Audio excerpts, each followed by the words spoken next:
من أصحاب رسول الله رجال عشرة، خير الناس بعد الرسل كرام بررة، صدقوا العهد مع الرحمن فجزاهم فرحا ومسرة، بشراهم بالجنة سبقت يا للبشرى يا للبشرى. أولهم والد عائشة زوج رسول الله وبكره، أبو بكر أول من آمن الصديق رفيق الهجرة، كان يحب رسول الله أبدا ليس يخالف أمره، أنفق أعتق لم يتردد يرجو الله فعظم أجره. والثاني عمر الفاروق يخشاه الشيطان ويكره، كان رقيق القلب قويا نزل الوحي يوافق فكرا، فتح الأمصار بإيمان حكم فعدل وترك الأثر، كان الإسلام غريبا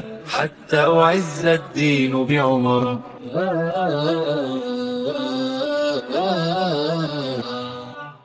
ذو النورين الثالث وهو عثمان ذو جيش العسرى، كان حيا كان رفيقا يحيي الليل ويكثر ذكرى، بايع عنه رسول الله يوم البيعة تحت الشجرة، جمع القرآن وارسله للأمصار بأيدي سفرة. هو الرابع وأقربهم رحما ابن العم وزوج الزهراء، باب العلم علي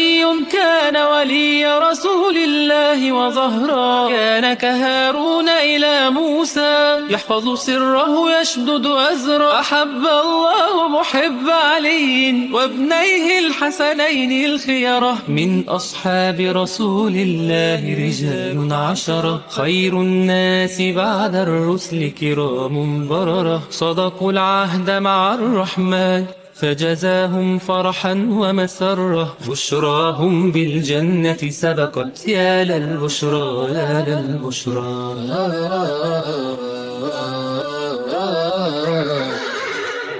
طلحة في أحد لا يخشى أبدا ما يفعله الكفرة، صدق الله العهد وأنفق مالا لا يحصى من كثرة، وحواري رسول الله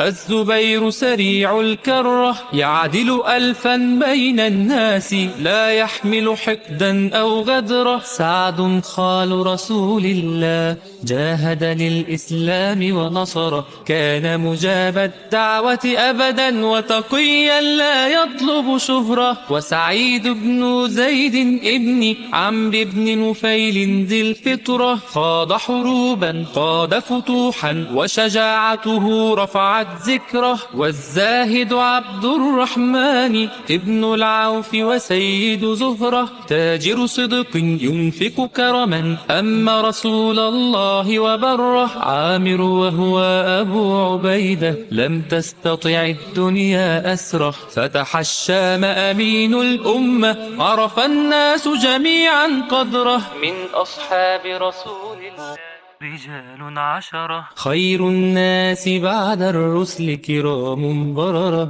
أبو بكر عمر وعثمان وعلي وسعيد وسعد، طلحة والزبير وعامر وابن العوف تمام العشرة.